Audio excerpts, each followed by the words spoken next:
Welcome to the Uplevel Dairy Podcast. I'm your host, Peggy Coffeen, and today I am joined by my guest, Tim Abbott. Well, Tim and I have something special up our sleeve for World Dairy Expo 2025, and we want to invite you to be a part of it.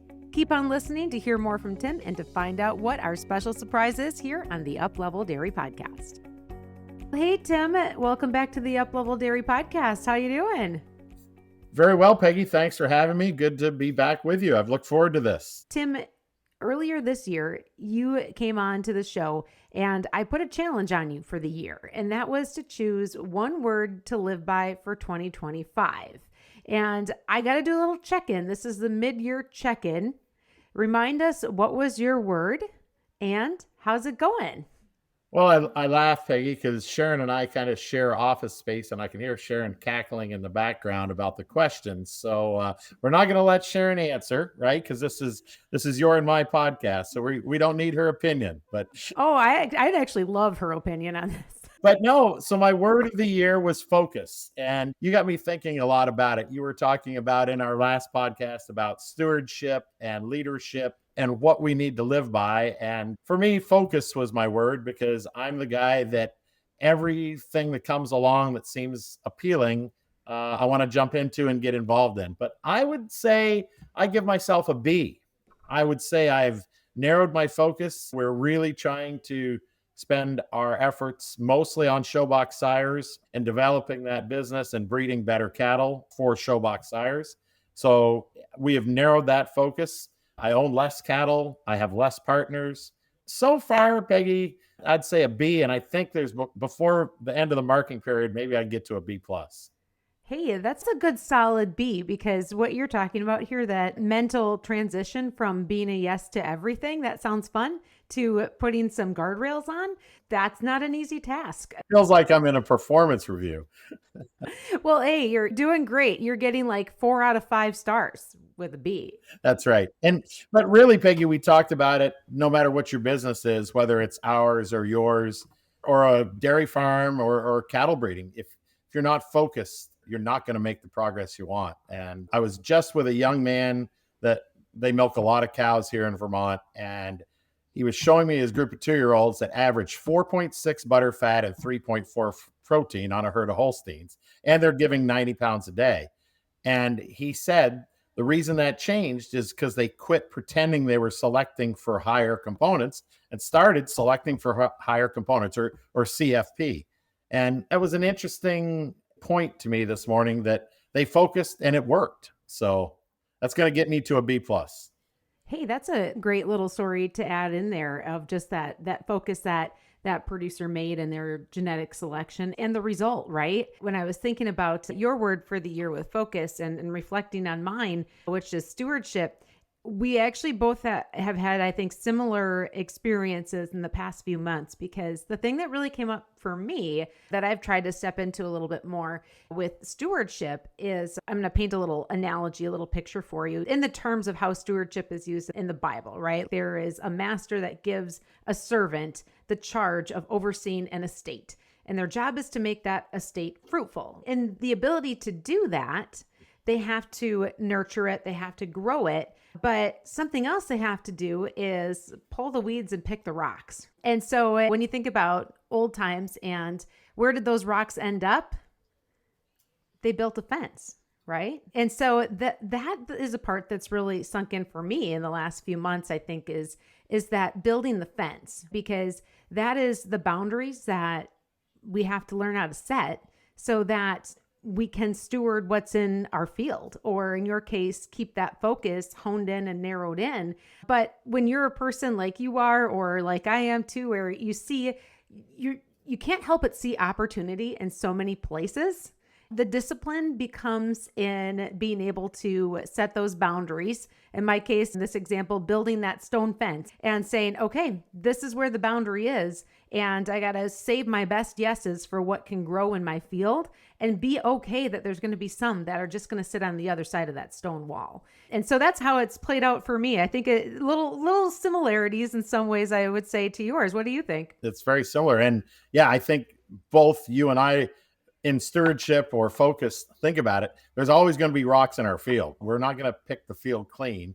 So there's always rocks in there that we want to pick and get in that stone wall. But if we've got the field well enough that we can grow our crop, we're going to make progress. So that's neat. We're both rolling. We're both growing. And speaking of things that we both are wanting to be a yes for and keep within our fields of growth and focus, is bringing back something that you and I did at World Dairy Expo last year. And that was the Showbox stories. And so, Tim, those were a blast. Were they not last year?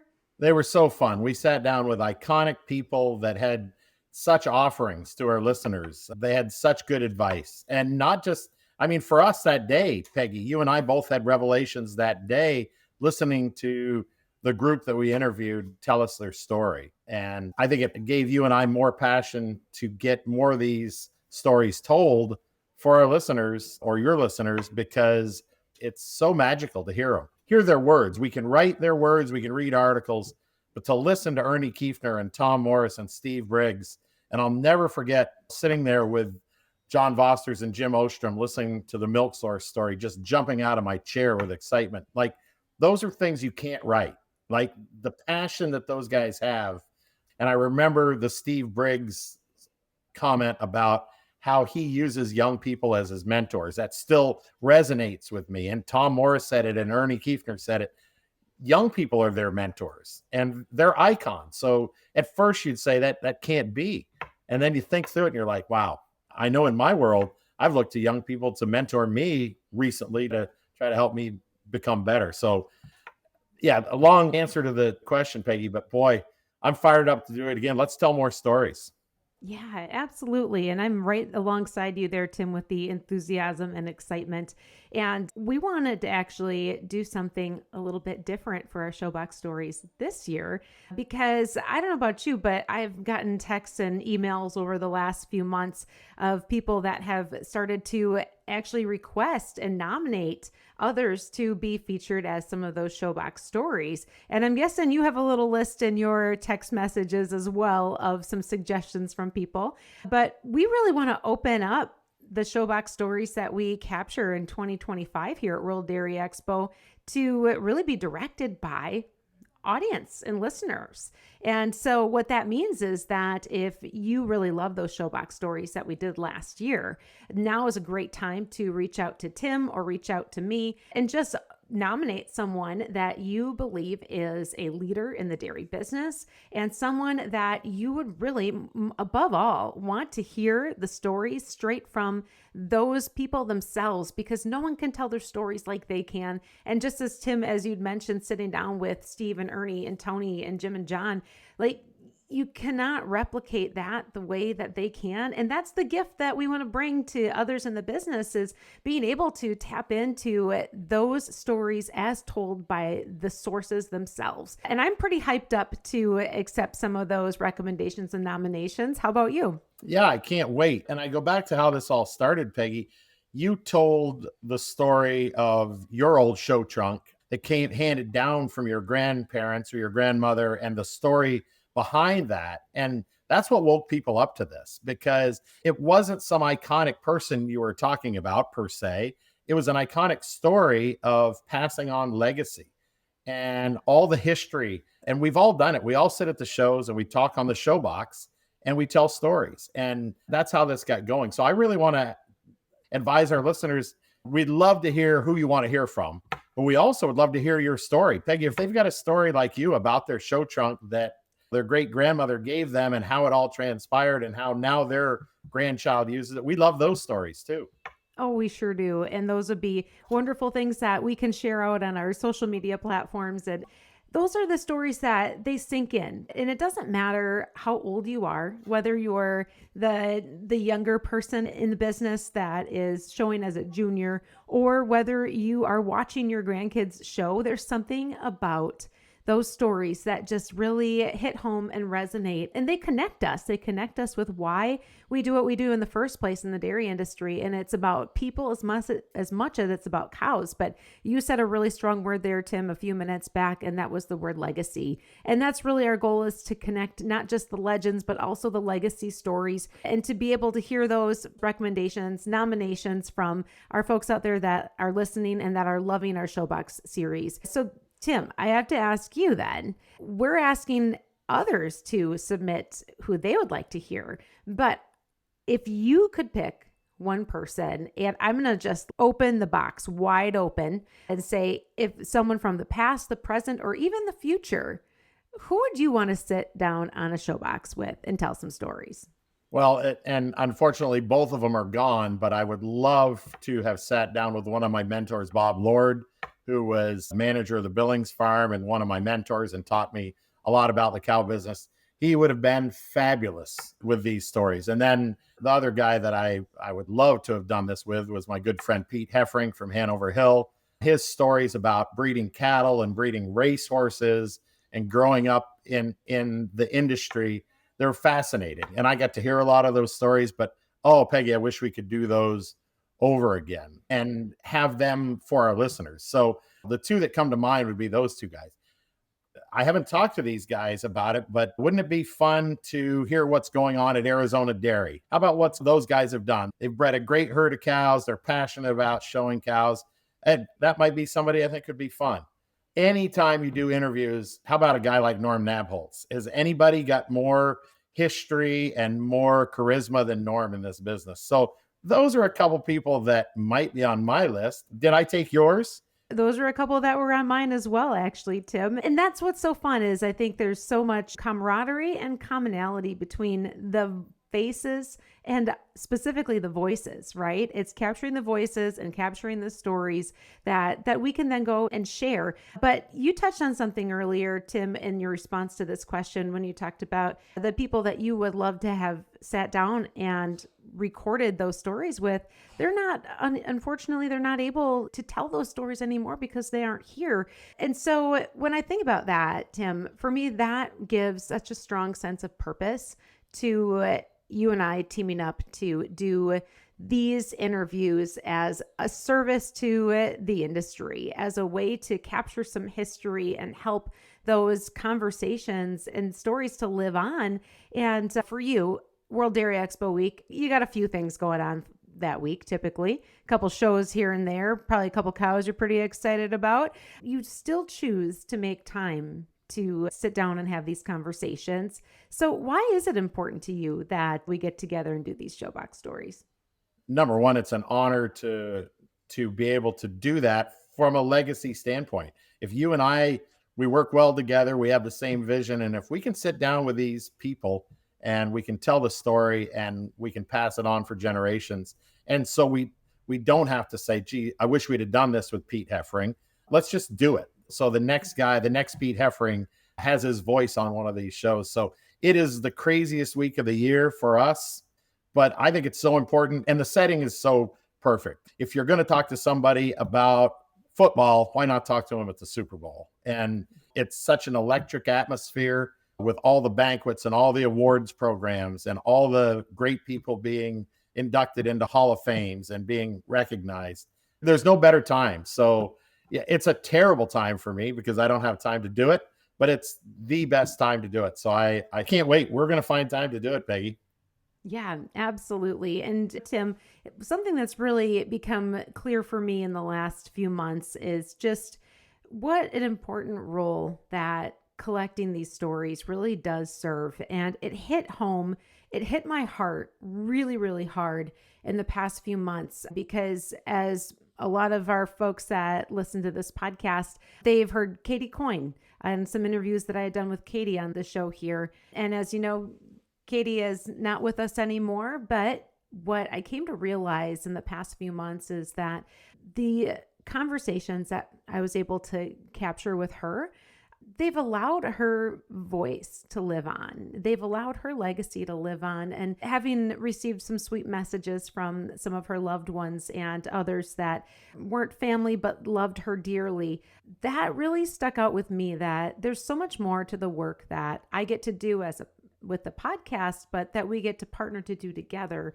And that is to capture the voices of these legends, capture the legacies, and put them up in a way that people can continue to hear that person's voice in their ear, even when they're not here anymore. And so that's really stuck with me the last couple of months here, Tim, is just what you and I can do together. To me, it serves such a bigger purpose and such a stronger meaning than maybe it once did before, that we get to be a part of helping these legacies live on.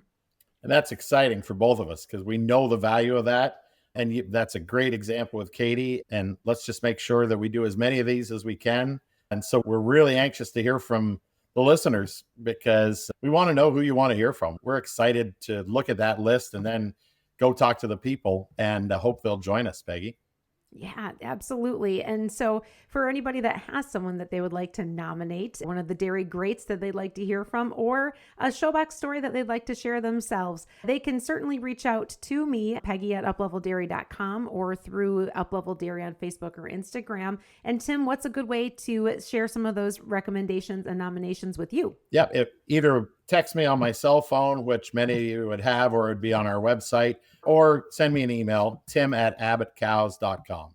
Awesome. We'll make it easy and put it in the show notes. But Tim, before I let you off the hook today, we haven't shared too many of your Showbox stories. And so let's just take a moment to hear one that is meaningful to you. What's a moment you'll never forget that involves sitting around one of your Showboxes over the years? The best Showbox story is I met my wife sitting on a Showbox talking to her at cow shows. And I would say that the number one Showbox story I have is getting to grow up showing cows against Sharon. And she was not a graceful loser when she lost, by the way. But afterwards, we would normally sit on the Showbox and talk about what we were doing in our work. And we ended up going to college together. So my favorite Showbox story is that's how I got to know Sharon, was sitting on a Showbox. So it doesn't get any more powerful than that. That is so sweet and so special. But I'd really like to hear Sharon's version of that. I had to beg her to sit beside me on the Showbox, baby. Some begging, some enticing, some bribery. But what I loved to hear in that story, Tim, is that it sounds like as kids, the two of you competed against each other, but really you were driving each other to come back every year and up your own games. And do you think that's still true? Do you still push each other and drive each other to be the best of what can be, except now you're on the same team? We are, but that's an important thing. I think with leadership or partnerships, you've got to drive each other to become better. And I think Sharon and I still do. The reason we're still doing what we do today is because we're both getting better every day at what we do. We've got to. And I think we both force each other to get out of our comfort zone and get better. So it's a little more of the same. Well, I love your Showbox story, Tim. That may be my new favorite one. That's where it all began for you and Sharon. And so once again, looking forward to collaborating at World Dairy Expo to sit down with some of the dairy greats to hear their stories, as well as the recommendations and nominations from our friends out there that are listening to Uplevel Dairy Podcast of who they would like to hear from. So I think this is going to be really fun, Tim, for us to start making this little list of people that are icons in the industry that others want to hear from. And we get the fun of making it happen and bringing those conversations to life here on Uplevel Dairy Podcast. Once again, I'll put the contact for you and I in the show notes here so that people can send us the names of the folks that you'd like to hear from, and we'll see how many of them we can sit down with at World Dairy Expo 2025, which I believe now we're in the countdown, probably less than 70 days by the time this podcast goes out until Expo time. So lots of fun in store, and looking forward to sitting down with you there, Tim. Well, I can't wait to do it, Peggy. Can't wait to hear from your listeners. You've got such a great following and you help so many people with your podcast series, and just thrilled to be part of it. Can't wait for this. This is going to be great fun. All right. Well, we'll see you in Madison in a few short months, Tim. Thanks, Peggy. If you enjoyed our Showbox stories from last year, make sure to keep tuning into the Uplevel Dairy Podcast, as over these next few episodes, we'll be resharing those unforgettable conversations from last year around the Showbox at World Dairy Expo. I'm Peggy Coffeen, and until next time, keep on growing, keep on learning, and upleveling your dairy.